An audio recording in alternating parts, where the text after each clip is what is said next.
এই ভুবনে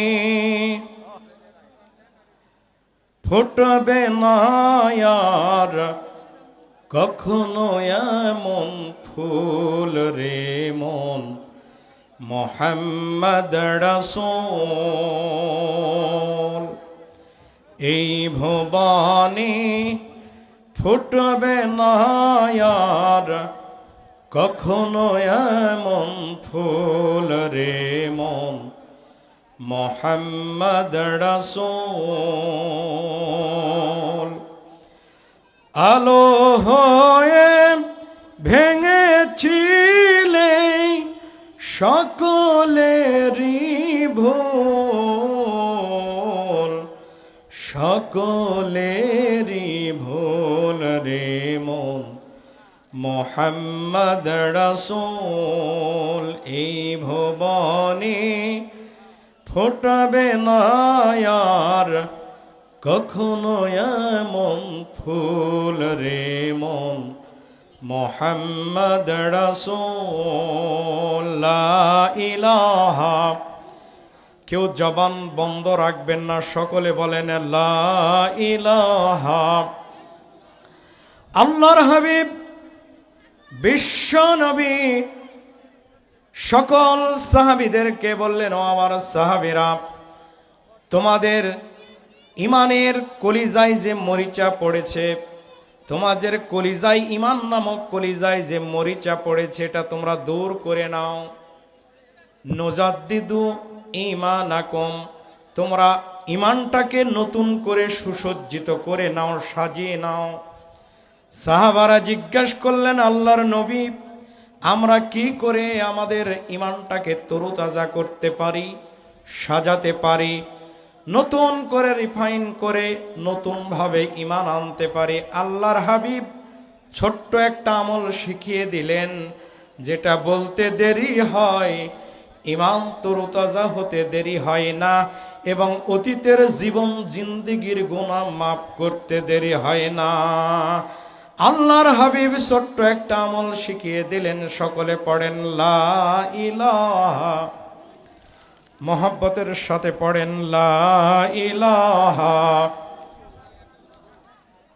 লা ইলাহা ইল্লাল্লাহ, বলো লা ইলাহা ইল্লাল্লাহু মুহাম্মাদুর রাসূলুল্লাহ সাল্লাল্লাহু আলাইহি। নওগাঁ জেলার ঐতিহ্যবাহী এলাকা আত্রাই উপজেলার ঐতিহাসিক এলাকা পাইকাড়া বড়াইকুড়ি যুব তরুণ সমাজের উদ্যোগে দ্বিতীয় বার্ষিকী ঐতিহাসিক তাফসিরুল কোরআনুল হাকিমের মাহফিলের সুযোগ্য সম্মানিত সভাপতি, আত্রাই এলাকার কৃতি সন্তান, যিনি অলরেডি আল্লাহর মেহমান হিসাবে খানায় কাবায় হাজির হয়েছেন, আমাদের সকলের শ্রদ্ধাভাজন ব্যক্তিত্ব, বাংলাদেশ জামাতে ইসলামী নওগাঁ জেলা ও বাংলাদেশ জামাতে ইসলামী এই আত্রাই রানীনগর এলাকার মনোনীত সংসদ সদস্য পদপ্রার্থী, তাওহিদি জনতার প্রিয় মানুষ জনাব মোহাম্মদ খবিরুল ইসলাম সাহেব। উনি আল্লাহর মেহমান হওয়ার কারণে তার সহোদর, একান্ত প্রিয়, আমার কলিজার টুকরা ভাই, এলাকার অত্র এলাকার কৃতি সন্তান, দিন ইসলামের কান্ডারি, আমার একান্ত প্রিয় মানুষ, আমাদের আপনাদের এলাকার কৃতি সন্তান জনাব মোহাম্মদ আসাদুল্লাহ আল গালিব সাহেব। আজকের মাহফিলের সম্মানিত প্রধান অতিথি নওগাঁ জেলা বিএনপি ও সভাপতি আত্রাই উপজেলার যুগ্ম আহ্বায়ক জনাব আলহাজ শেখ রেজাউল ইসলাম রেজু সাহেব, আমন্ত্রিত ওলামায়ে কেরাম, বিশেষ করে আমাদের মাঝে উপস্থিত হয়েছেন বাংলাদেশের সাড়া জাগানো বিশিষ্ট ইসলামী চিন্তাবিদ, আন্তর্জাতিক খ্যাতি সম্পন্ন মুফাসসিরে কোরআন, আমাদের গোটা বাংলাদেশ সহ পৃথিবীতে কোরআনের মশাল হাতে যার নির্ভীক পদচারণা, জনাব হাফেজ মুফতি আমির হামজা কুষ্টিয়া বক্তব্য রেখে ধন্য করেছেন বাংলাদেশ মাজলিসুল মুফাসসিরিন রাজশাহী মহানগরীর অন্যতম সদস্য প্রিন্সিপাল মাওলানা মোহাম্মদ মাহবুবুল আলম সাহেব। মঞ্চে বসা আমার আরেকটা প্রিয় ভাই, ঝিকরা আমাদের বাগমারার কৃতি সন্তান, আমার প্রিয় বন্ধুবর হাফেজ আব্দুর রাজ্জাক সাহেব। মঞ্চে বসা আমার মুরব্বীরা, আমার পিতৃতুল্য বয়োজ্যেষ্ঠ হজরত আলেমা ওলামায়ে দ্বীন,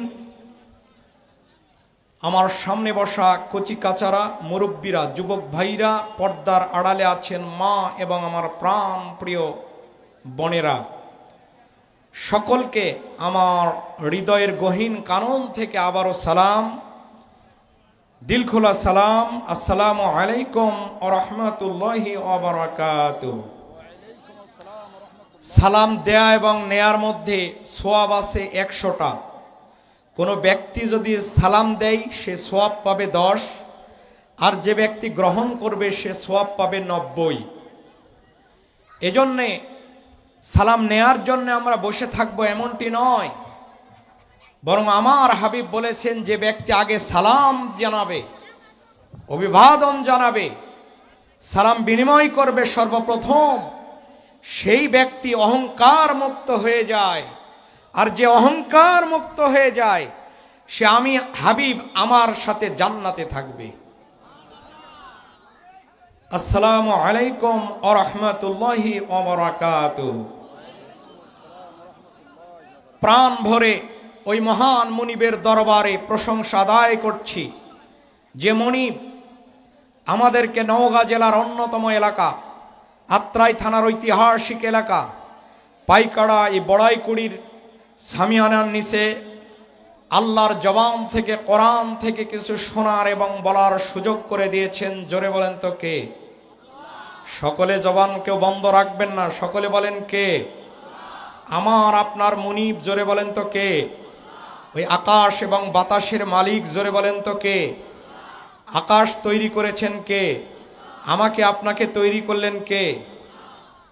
সেই মুনিবের দরবারে আমরা সিজদায়ে শুকরিয়া আদায় করছি। আমরা সকলে বলে উঠছি আলহামদুলিল্লাহ। পাইকাড়া বড়াইকুড়ির আওয়াজ আমাদের পছন্দ হয় নাই। এখানে আমি দেখতে পাচ্ছি হাজার হাজার যুবক আমার সামনে। এই আওয়াজ এভাবে হয় নাই। আজ থেকে 20 থেকে 30 বছর আগে এই মাঠে যাত্রার নামক উলঙ্গ নৃত্য হতো। কথা বলেন? কিন্তু সেটাকে বর্জন করে আপনারা যখন কোরআনের মশাল জ্বালানোর চেষ্টা করলেন, আমি বিশ্বাস করি, আমরা বিশ্বাস করি আপনাদের আওয়াজ আকাশ বাতাস মুখরিত করে 7 আসমান পাড়ি দিয়ে আল্লাহ সুবহানাহু ওয়া তাআলার আরশে আযিমে পৌঁছাতে হবে। পারবেন তো ইনশাআল্লাহ? বলেন আমার সাথে, সকলে জবান ছেড়ে দিয়ে বলেন আলহামদুলিল্লাহ। নবী আমার বলেন, কোন বান্দা যদি নওগাঁ জেলার এই মাটিতে বসে থেকে, বাইহাকি শরীফের হাদিস, আমি মুনিব আমার যদি কেউ একবার প্রশংসা করে, প্রশংসা করতে দেরি হয়, অতীতের জীবন জিন্দেগির গুনাহ মাফ করতে দেরি করেন না। জোরে বলেন তো মহান মুনিবের নাম কি? শুধু এখানেই শেষ নয় প্রাণের ভাইয়ের আমার, আল্লাহর হাবিব বলছেন, কোন ব্যক্তি যদি একটানা 500 রাকাত নফল ইবাদত করলে যে সওয়াব, কোরআনের মাহফিলে এসে কিছু সওয়াব যদি সময় যদি ব্যয় করে, 500 রাকাত নফল নামাজের আমল নামাই সওয়াব যা হবে জমা করতে, আমার আপনার আমল নামাই জমা করতে দেরি করেন না। জোরে বলেন তো ওই মহান মনিবের নাম কি? এখানেই শেষ নয় প্রাণের ভাইয়েরা, আল্লাহর হাবিব বলছেন কোন ব্যক্তি যদি সামান্য একটু সময় কোরআনের জন্য ব্যয় করে, তাহলে 60 বছর নফল ইবাদত করলে 600 রাকাত নামাজ পড়লে যে সওয়াব জমা হয় এক জায়গায়, ওই রকম নফল ইবাদতের সওয়াব আমার আপনার আমল নামায় জমা করে দেন। জোরে বলেন তো কে?